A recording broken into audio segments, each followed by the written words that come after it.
Hi! If you're here, it means you will be part of the BioNTERM, not only as an attendee, but also by sharing your research with the community. Now, how to participate and what to post.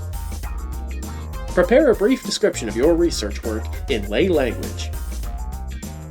Once you decide what you would like to share, we invite you to create a dynamic presentation and make a short video of up to 2 minutes.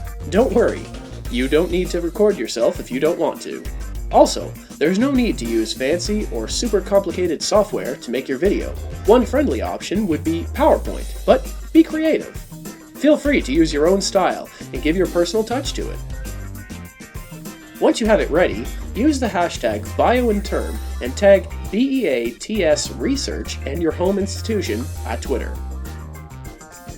Your video presentation must be posted and shared on Twitter 1 week before the workshop you registered it for. Did someone say prizes? Yes, the top 4 videos of each week, meaning the most voted videos, and those with the highest interaction, retweets, will be invited to present at assigned times during workshops 2 to 5. There, instructors will act as scoring judges, and the audience will vote via Zoom, where each will count for 50% of the final score. The presentation with the highest score on each workshop will be awarded and announced at the end of the event on Day 5. Also, certificates of attendance will be issued to those attending 2 or more sessions. Note that for having access to the workshops, attendance to the corresponding conference is mandatory. Learn more at www.biointerm.com.